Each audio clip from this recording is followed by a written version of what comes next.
যে নতুন দিগন্তের দিকে ধাবিত হচ্ছে, সেই বাস্তবতায় বাংলাদেশকে নতুন করে যারা এগিয়ে নেবেন, নতুন বাংলাদেশকে একটি ভয়হীন আগামীর প্রজন্মের জন্য একটি নিরাপদ বাংলাদেশ গড়ার জন্য যারা কাজ করছেন, তারাই আজকে এই অডিটোরিয়ামে উপস্থিত আছেন। আমি বিগত ঢাকার যে কনফারেন্সটা হয়েছিল সেখানেও বলেছিলাম, যেখানে পুলিশের যারা আছেন তাদের অবস্থানটা খুব ক্রিটিক্যাল। একদিকে আপনার সন্তান ইমাম হোসেন তাইম, যাকে গুলিবিদ্ধ হওয়ার পরে তার সহকর্মী বা সহপাঠী যখন উদ্ধার করার চেষ্টা করছিল, তখন ওসি জাকিরের মতো এক পুলিশ অফিসার একের পর এক সামনে থেকে ঠান্ডা মাথায় পরপর অনেকগুলো গুলি করে তাকে হত্যা করে, এবং সেই অবস্থায়ও আহত থাকার পরে থানার ভেতরে নিয়ে গিয়ে তাকে পদপিষ্ট করা হয়। যখন তার লাশ তার বাবা জানতে পারেন এবং বুঝতে পারেন এটি তার সন্তানের লাশ, তখন চিৎকার করে তিনি তার ঊর্ধ্বতন কর্মকর্তাদের বলছিলেন, একটা মানুষকে মারতে কয়টা গুলি লাগে স্যার? একদিকে আপনি ইমাম হাসান তাইমের বাবা, আরেকদিকে আপনি ওসি জাকিরের সহকর্মী। আজকে আপনাকে সিদ্ধান্ত নিতে হবে আপনি কার পক্ষে দাঁড়াবেন। বাংলাদেশে যে তরুণেরা, যাদেরকে একসময় অপদার্থ ভাবা হয়েছিল, বলা হয়েছিল এরা জেন জি, তারা পাবজি খেলে, তাদের কাজ কারবার ফার্মের মুরগির মতো, এদের দিয়ে বাংলাদেশের কোনো ভবিষ্যৎ নেই, কি অদ্ভুতভাবে এই প্রত্যেকটি জেন জির ছেলে এমন সব আত্মত্যাগের ইতিহাস লিখে গেছে, আগামী 100 বছরেও বাংলাদেশের সেই ইতিহাস ম্লান হবে কিনা আমার যথেষ্ট সন্দেহ রয়েছে। এই অডিটোরিয়ামে অনেকেই আজকে ইউনিফর্ম পরে এসেছেন, অনেকেই নতুন দায়িত্বপ্রাপ্ত হয়েছেন। আজকে যদি সেই তরুণেরা জীবন না দিত, যে আলাউদ্দিনের দৈত্যের মতো, যে এক দৈত্য, সিন্দাবাদের দৈত্যের মতো যে দৈত্য বাংলাদেশের শাসন কাঠামোর মধ্যে আসীন হয়ে বসেছিল, তাকে যদি আমাদের এই সন্তানেরা না সরাতো বুকের রক্ত দিয়ে, তাহলে আজকে অনেকেরই ইউনিফর্ম পরা হতো না, এই জায়গায় আসা হতো না। বাংলাদেশ একটা ট্রান্সমিশনের মধ্য দিয়ে যাচ্ছে। একটা রাষ্ট্র কাঠামো আছে, আমাদের বিল্ডিংগুলো অক্ষত আছে, কিন্তু আপনাদের মনে রাখতে হবে এর ভেতরে সমস্ত সিস্টেমগুলো যুদ্ধ বিধ্বস্ত একটা রাষ্ট্রের মতো ধ্বংসপ্রাপ্ত হয়ে আছে। এই ধ্বংসপ্রাপ্ত রাষ্ট্র কাঠামোর উপরে দাঁড়িয়ে আপনাদেরকে জাতি এন্ট্রাস্ট করেছে, আপনাদের উপরে দায়িত্ব চাপিয়ে দিয়েছে।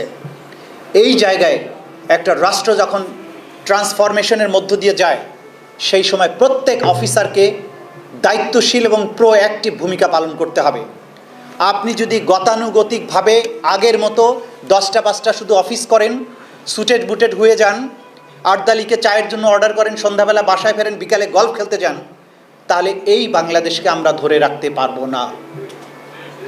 আপনাদের প্রত্যেককে প্রোঅ্যাক্টিভ হয়ে দিন রাত কাজ করে, যে উদ্দেশ্যে আমাদের আবু সাইদ, আমাদের মুগ্ধ, আমাদের আসহাবুল ইয়ামিন, আমাদের আনাসের কথা বিশেষভাবে বলবো, 10ম শ্রেণীতে পড়া বাচ্চাটা কোনোদিন আন্দোলনে যায় নাই, মা তাকে বাইরে বের হতে দেয় না, সে একটা চিঠি লিখে ঘরে রেখে গেল যে মা, পঙ্গুরাও আন্দোলনে যাচ্ছে, সবাই আন্দোলনে যাচ্ছে, এই অবস্থায় আন্দোলনে না গিয়ে ঘরে থাকতে পারলাম না, মা আমাকে ক্ষমা করে দিও, আমি যদি না ফিরি তাহলে মনে করবা তোমার ছেলে দেশের জন্য জীবন দিয়েছে। আন্দোলনে গিয়েছে, একটু পরেই খুব পয়েন্ট ব্ল্যাঙ্ক থেকে গুলি করে তাকে হত্যা করা হয়েছে। যে গুলি করেছিল আমরা তাকে ধরেছি, ইনশাল্লাহ তাকে বিচারের মুখোমুখি করা হবে। এই সব বাচ্চারা, এই সব তরুণেরা জীবন দিয়েছিল বলেই আজকে আবার 2024-এর পরে এক নতুন বাংলাদেশ, নতুন স্বাধীনতা। আপনাদের প্রত্যেককে অনুরোধ করব, শুধু একজন ব্যক্তিকে ক্ষমতায় রাখার জন্য, একটা পরিবারকে তোষণ করার জন্য পুরো রাষ্ট্র ব্যবস্থাকে ধ্বংস করা হয়েছিল। গতকালকে আমি বিকেলবেলায় নিজে গণভবনের ধ্বংসাবশেষ পরিদর্শন করেছি আন্তর্জাতিক অপরাধ ট্রাইব্যুনালের তদন্ত সংস্থাকে নিয়ে, কারণ আমরা একটা রিপোর্ট পেয়েছিলাম যে এখনও সেখানে অনেক সফিস্টিকেটেড দলিলপত্রাদি রয়েছে, ক্লাসিফাইড ডকুমেন্টস রয়েছে। ধ্বংসপ্রাপ্ত ফ্লোরের মধ্যে থেকে অনেক, এক বস্তার মতো আমি উদ্ধার করেছি, যেখানে অন্যতম একটা দলিল ছিল যে ইবনে সিনা হসপিটাল কেন বিনামূল্যে আহতদের চিকিৎসা দিয়েছে তার বিরুদ্ধে ব্যবস্থা নেওয়া হোক। দায়িত্ব দেওয়া হয়েছে একজন সাবেক জেনারেলকে, যেন আন্দোলনটা পুরো সমন্বয় করে মারণাস্ত্র ব্যবহার করে এদেরকে ফিনিশ করে দেয়া হয়। আপনাদের মনে রাখতে হবে, একটা ব্যক্তি এবং রাষ্ট্রের কাছে, ব্যক্তি অথবা একটা পরিবারের কাছে আপনারা শপথ গ্রহণ করেননি, আপনারা কেবলমাত্র সংবিধান, আইন এবং স্রষ্টার কাছে দায়বদ্ধ, আর কারো কাছে না। আগামীর যে বাংলাদেশে আপনারা দায়িত্ব পালন করতে যাচ্ছেন, সেখানে কোনো নেতা, নেত্রী, মন্ত্রী বা প্রধানমন্ত্রী নয়, শুধুমাত্র আইন, সংবিধান এবং বিবেকের কাছে আপনারা দায়বদ্ধ থাকবেন। আর কারো কাছে মাথা নত করার কোনো সুযোগ নেই। যে বাংলাদেশ থেকে আমাদের সবচাইতে মেধাবীরা দেশকে নিরাপদ না ভেবে দেশান্তরী হয়, আমেরিকাতে, ইউরোপে তাদের মেধাসত্ত্ব নিয়ে চলে যায়, সেখানে গিয়ে হার্ভার্ড, MIT অথবা অক্সফোর্ডে গিয়ে পড়াশোনা করে, প্রযুক্তিতে সেই সমস্ত দেশকে সমৃদ্ধ করে, তারা বাংলাদেশে ফিরে আসতে চায় না। তারা জানে যে বাংলাদেশে তার মেধার মূল্যায়ন হবে না, এইখানে শুধুমাত্র ক্ষমতাসীন দল, মন্ত্রী, মামা চাচাদের দেশ, এইখানে আমার কোনো স্থান নেই। দেশটাকে আবার সেই জায়গায় ফেরত দিতে হবে যেদিন বাংলাদেশের কোনো মেধাবী বাংলাদেশ ছেড়ে বিদেশে যেয়ে সেটেল করার চিন্তা করবে না, কারণ তার মেধা এবং যোগ্যতার 100% মূল্যায়ন এই রাষ্ট্র করবে। এমন একটা রাষ্ট্র আমরা চাই। আমরা এমন রাষ্ট্র চাই, ভিন্ন মতের কারণে মাহমুদুর রহমান, কনক সারোয়ার, ইলিয়াস হোসেন, ফাহাম আব্দুল সালাম, পিনাকি ভট্টাচার্য, অজস্র, আমি সবার নাম হয়তো বলতে পারছি না, এরা দেশ ছাড়তে বাধ্য হয়েছেন। হ্যাঁ, মনির হায়দার ভাই এখানে আছেন, তার কথা বলতে ভুলে গেছিলাম, যেহেতু কাছে আছে, কাছের মানুষের কথা ভুলে যাওয়াই ভালো। এই যে যারা দেশ ছেড়েছিলেন, আমরা চাই এমন একটা বাংলাদেশ গড়তে যেদিন মনির হায়দারের মতো কাউকে আর বাংলাদেশ ছেড়ে চলে যেতে হবে না, সে যে মতেরই অনুসারী হোক। সেই লক্ষ্য যদি অর্জন করতে হয়, প্রত্যেকটি সরকারি কর্মকর্তা, কর্মচারী, তারা, আপনারা প্রজাতন্ত্রের দায়িত্বশীল অফিসার। আমি শুরুতেই বলেছি, আমি একটা উদাহরণও দিতে চাই। মাইক মিলি, জেনারেল মাইক মিলি, ডোনাল্ড ট্রাম্প যখন গতবার ক্ষমতায় এসে, হ্যাঁ, মার্ক মিলি, গতবার যখন সে ক্ষমতায় এসেছিল, তখন বাধ্য করছিল যে সেনাবাহিনী যাতে ট্রাম্পের এই সমস্ত নৈরাজ্যের মধ্যে সমর্থন যোগায়। জয়েন্ট চিফ অফ স্টাফ হিসাবে মার্ক মিলি সেদিন বলেছিলেন, আমরা কোনো রাজা বা রানীর কাছে শপথ নেইনি, আমরা কেবলই মার্কিন সংবিধানের কাছে দায়বদ্ধ। আমি মনে করি এখানকার একজন সাব ইন্সপেক্টর, একজন এসিল্যান্ড এবং তার চেয়েও নিম্ন পদস্থ কর্মকর্তা এই সাহস দেখান যে আপনারা কেবলই মাত্র আইন এবং সংবিধানের কাছে দায়বদ্ধ, কারো হুকুম মানতে আর বাধ্য নন। আমরা বাংলাদেশকে সেই পর্যায়ে নিতে চাই, কিন্তু রাষ্ট্রের কিছু প্রায়োরিটির প্রশ্ন আছে। এই মুহূর্তে একটা ট্রমার মধ্য দিয়ে বাংলাদেশ বেরিয়ে এসেছে মাত্র। এই সময় রাষ্ট্রের প্রায়োরিটি হচ্ছে যারা প্রতিবিপ্লব ঘটানোর চেষ্টা করছে, যারা সমাজের বিভিন্ন জায়গায় সুনির্দিষ্ট পরিকল্পনা করে রাষ্ট্রকে ডিস্ট্যাবিলাইজ করার চেষ্টা করছে। এই সময়ে আপনারা যদি প্রোঅ্যাক্টিভ না হন, এদেরকে যদি শক্ত হাতে দমন করতে না পারেন, তাহলে এই রাষ্ট্রকে আমরা ধরে রাখতে পারবো না। কথা আছে যে 10 জন নিরপরাধ লোক ছাড়া পাক, বা 10 জন অপরাধী ছাড়া পাক, একজন নিরপরাধ লোক যাতে শাস্তি না পায়, এটা সাধারণ সময়ের কথা। কিন্তু আমরা অনেকটা যুদ্ধ পরিস্থিতির মধ্যে আছি। এই মুহূর্তে যারা বিশৃঙ্খলা সৃষ্টি করার সম্ভাবনা আছে, সবার আগে তাদেরকে প্রতিহত করতে হবে। সেক্ষেত্রে যাচাই বাছাইয়ের মাধ্যমে পরে সে ছাড়া পেতেই পারে, কিন্তু এই মুহূর্তে যাদের পক্ষ থেকে বিশৃঙ্খলা সৃষ্টির সম্ভাবনা আছে, তাদের প্রত্যেককেই ধরা উচিত বলে আমি মনে করি। যারা দায়িত্ব পালনের সময়, অনেক পুলিশ অফিসার ভয়ে বলে দায়িত্ব পালন করতে চান না, যে আমি যদি কখনো আসামি হয়ে যাই।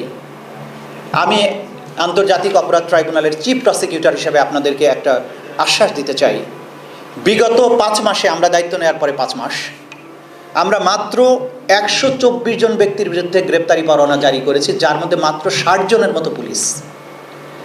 যে লেভেলের অ্যাট্রোসিটি বাংলাদেশে হয়েছে, এক যাত্রাবাড়িতেই 400 থেকে 500 পুলিশ পাগলের মতো গুলি করেছে, প্রত্যেকটা জায়গায় গুলি হয়েছে। আমরা যদি সবাইকে গ্রেপ্তার করতাম, তাহলে এই হলরুমের আজকে 4 ভাগের 1 ভাগ অফিসার থাকতো, বাকি সবগুলোই গ্রেপ্তার হয়ে যাওয়ার কথা ছিল। আমরা কিন্তু সেটা করিনি। আমরা একদম যাচাই বাছাই করে আলেপের মতো একটা সাইকোপ্যাথ, সিরিয়াল কিলারের মতো লোককে আইডেন্টিফাই করার পরেই তার বিরুদ্ধে গ্রেপ্তারি পরোয়ানা জারি করেছি। যারা আয়না ঘরের মতো জায়গায় মানুষের পরিবর্তে তারা এক একটা প্রেতাত্মায় পরিণত হয়েছে। আমরা সাক্ষী প্রমাণ পেয়েছি, প্রতিনিয়ত পাচ্ছি যে জ্যান্ত মানুষগুলোকে উল্টা করে ঝুলিয়ে ড্রিল মেশিন দিয়ে তাদেরকে ছিদ্র করা, জননাঙ্গে ইলেকট্রিক শক দেয়া। ওই যে চেয়ারের ছবিটা দেখেছেন যেটা আমরা আবিষ্কার করেছি, সেটার মধ্যে বসিয়ে ইলেকট্রিক কানেকশন দেওয়ার পরে এটা প্রচণ্ড গতিতে ঘুরতে থাকে, মানুষগুলো তারপরে অ্যাবনর্মাল হয়ে যায়, কারণ কখনো আর স্বাভাবিক জীবনে ফিরতে পারে না। আয়না ঘরের কয়েকটা সেলের দরজা বন্ধ করে 3 ফিট বাই 6 ফিট, পুরো ব্ল্যাক কালার করা, কোনো ভেন্টিলেশন নাই, স্টিলের দরজা, এতটুকু একটা ছিদ্র, যখন বেশি চিৎকার করতো ওইটা দিয়ে খুলে খাবার পানি দিত। ওই পাশে কোনার মধ্যে একটা ট্যাপ এবং ছোট্ট একটু আপনার পয় নিষ্কাশনের ব্যবস্থা, সেটাই তার টয়লেট। এইভাবে 8 বছর মানুষকে 8.5 বছর আটকে রাখা হয়েছে বলে জানতে পেরেছি, এবং যারা ফিরে আসেননি তারা কোনোদিন আর হয়তো ফিরে আসবেন না। ওই দরজা বন্ধ করে স্কাই নিউজের এক রিপোর্টারের সাথে আমি বললাম 5 মিনিট এখানে দাঁড়িয়ে আমরা একটু অনুভব করার চেষ্টা করি যে কেমন ছিল এই জগৎটা। 2 মিনিট পরে ও চিৎকার করে বললো, ইজ সো ক্লাস্ট্রোফোবিক, আমি এখানে থাকতে পারবো না, চলো এখান থেকে বেরোই।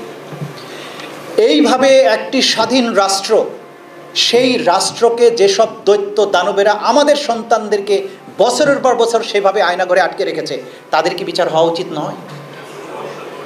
আমাদের সর্বশক্তি দিয়ে তাদের বিচার করতে হবে, কিন্তু সেই বিচার করতে গিয়ে কোনো নির্দোষ অফিসারকে আমরা হয়রানি করছি না, করব না ইনশাআল্লাহ। কিন্তু যারা অপরাধ করেছে তাদেরকে আইনের হাতে সোপর্দ করুন, কোনো অবিচার করা হবে না, কিন্তু কোনো অপরাধীকেও ছাড় দেওয়া হবে না, যত শক্তিশালী হোক, সে যত বড় জেনারেল হোক, যত বড় আইজিপি হোক, যত বড় মন্ত্রী হোক, প্রধানমন্ত্রী হোক। ইনশাআল্লাহ আমরা নিখুঁত প্রক্রিয়ার মাধ্যমে প্রত্যেকের আসল পাওনাটা বুঝিয়ে দেওয়ার চেষ্টা করবো ইনশাআল্লাহ। আমি আরেকটা জিনিসে আপনাদের দৃষ্টি আকর্ষণ করতে চাই। বাংলাদেশে জুলাই আগস্টে যে অপরাধটা হয়েছে সেটাকে বলা হয়েছে, জাতিসংঘ রিপোর্ট দিয়েছে, আপনারা শুনেছেন যে তারা বলেছেন যে শেখ হাসিনার প্রত্যক্ষ নির্দেশ এটা হয়েছে, এবং এই অপরাধের ধরনটা ছিল ওয়াইড স্প্রেড অ্যান্ড সিস্টেম্যাটিক। মানবতা বিরোধী অপরাধ যখন হয়, বিচ্ছিন্নভাবে যশোরে যেভাবে গুলি হয়েছে, যাত্রাবাড়িতে যেভাবে গুলি হয়েছে, ঠাকুরগাঁওয়ে সেই একই পদ্ধতিতে হয়েছে, এই একই যে প্যাটার্ন, এইটা কখন হয়? যখন রাষ্ট্রের প্রধান ব্যক্তির থেকে নির্দেশ আছে। সব জায়গায় লিথাল ওয়েপন ব্যবহার হয়েছে, অ্যাবডাকশন হয়েছে, কনফাইনমেন্ট হয়েছে, টর্চার করা হয়েছে, লাশ দাফন করতে বাধা দেওয়া হয়েছে, চিকিৎসা নিতে বাধা দেওয়া হয়েছে, পোস্টমর্টম করতে দেওয়া হয়নি, পারিবারিক গোরস্থানে দাফন করতে দেওয়া হয়নি। এই যে অ্যাট্রোসিটি যতগুলো হিটলার করেছিল তার প্রত্যেকটি শেখ হাসিনার গভর্নমেন্ট করেছে। এই জায়গায় বাগেরহাটের মতো, বাগেরহাটের এখানে কেউ আছেন কিনা জানি না, বাগেরহাটে আমরা 67 জন নারীকে অবরুদ্ধ করে হেনস্থা করার প্রমাণ আমরা পেয়েছি, 200রও বেশি আহত হওয়ার প্রমাণ পেয়েছি। আমরা যখন বাগেরহাটের জেলা প্রশাসনের কাছে তথ্য চেয়েছি, তারা বলেছে বাগেরহাটে কোনো ঘটনা ঘটে নাই। আপনারা কেন এটা করেছেন? প্রত্যেক ডিস্ট্রিক্টে গুলি হয়েছে, সব জায়গায় মানুষ মারা যেতে হবে, নট দ্যাট। যেখানে গুলি হয়েছে, ছাত্রদের উপর হামলা হয়েছে, প্রত্যেকটা তথ্য আমাদেরকে দেবেন, এটা আমরা প্রমাণ করব যে গোটা বাংলাদেশ জুড়ে একসাথে আক্রমণ হয়েছে, এটা ওয়াইড স্প্রেড ছিল, সিস্টেম্যাটিক ছিল। আপনি রিপোর্ট না দিলেও জাতিসংঘ কিন্তু ঠিকই পেয়েছে যেটা গোটা বাংলাদেশ জুড়ে হয়েছিল। যারা আজকের প্রজাতন্ত্রের কর্মচারী, বাংলাদেশ প্রজাতন্ত্রের নামও চেঞ্জ হয়ে যাচ্ছে, আর প্রজাতন্ত্র থাকবে না, জনতন্ত্র হবে, আমরা আর প্রজা না। সেই বাংলাদেশে জনগণের সার্ভেন্ট অফ দ্য রিপাবলিক হয়ে আপনি যদি সঠিক তথ্য না দেন, আমাদেরকে বিচার কাজে সাহায্য না করেন, আপনাকে কিন্তু আমরা রাষ্ট্রের বন্ধু বিবেচনা করতে পারবো না। আমরা অনুরোধ করব, আন্তর্জাতিক অপরাধ ট্রাইব্যুনাল কথা আমাকে বেশি বলতে হচ্ছে কারণ এটা আমার সাথে রিলেটেড। সারা বাংলাদেশ জুড়ে আমাদের তদন্ত সংস্থার মাত্র 25 জন তদন্তকারী, আমরা 14 জন প্রসিকিউটর, এ দিয়ে 56,000 বর্গ মাইলে সংগঠিত অপরাধের বিচার করতে যাচ্ছি আমরা। সেক্ষেত্রে সবার বিচার আমরা করব না, নিচের লেভেলের পর্যন্ত না, আমরা শুধু বিগ ফিশ নিয়ে কাজ করছি, আপনাদের মাথায় রাখতে হবে।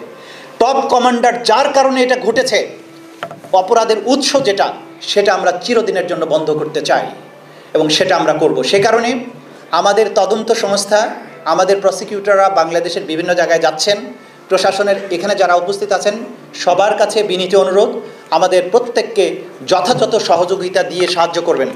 যেখানে সিসিটিভি ফুটেজ আছে সেটা দেবেন, কোনো মামলা হয়ে থাকলে তথ্য দেবেন, আহত থাকলে তথ্য দেবেন, শহীদ হয়ে থাকলে তথ্য দেবেন। রাষ্ট্রের অর্গানগুলো, অনেক অর্গানই আমাদের সাথে নানানভাবে অসহযোগিতা করার চেষ্টা করেছে, কিন্তু আমরা ক্রমান্বয়ে কিন্তু সেগুলোর উপরে আমাদের নিয়ন্ত্রণ প্রতিষ্ঠা করছি। কারণ যে রাষ্ট্রে শহীদেরা রক্ত দিয়ে স্বাধীন করেছে, কতিপয় আমলা অথবা কতিপয় অফিসার বা কতিপয় ব্যক্তির কারণে রাষ্ট্র কারো কাছে জিম্মি হতে পারে না, এটা আমরা হতে দেব না ইনশাআল্লাহ। আপনারা বহুদূর থেকে নানান জায়গা থেকে এসেছেন, আমাদের বিজ্ঞ অতিথিবৃন্দ কথাবার্তা বলেছেন। আমরা আশা করব যে, আমি বারবারই বলছি, প্রোঅ্যাক্টিভ হয়ে এই দেশটাকে আমরা আমাদের কাঙ্ক্ষিত জায়গায় পৌঁছে দিতে চাই। কখনো বাংলাদেশের আর স্বৈর শাসনের জন্ম না হোক, বাংলাদেশে কখনো কোনো স্বৈর শাসক তার জনগণের উপরে, তার সন্তানদের উপরে গুলি চালানোর দুঃসাহস না দেখাক, বাংলাদেশে কখনো আয়নাঘরের কৃষ্ণ অন্ধকার আবারও ফিরে না আসুক, এমন একটি বাংলাদেশের জন্য আপনারা হচ্ছেন ফোর ফ্রন্টের সৈনিক। আসুন সবাই মিলে বাংলাদেশকে ভালোবাসি এবং এই বাংলাদেশকে একটা আলোকিত উজ্জ্বল ভবিষ্যতের দিকে নিয়ে যাই।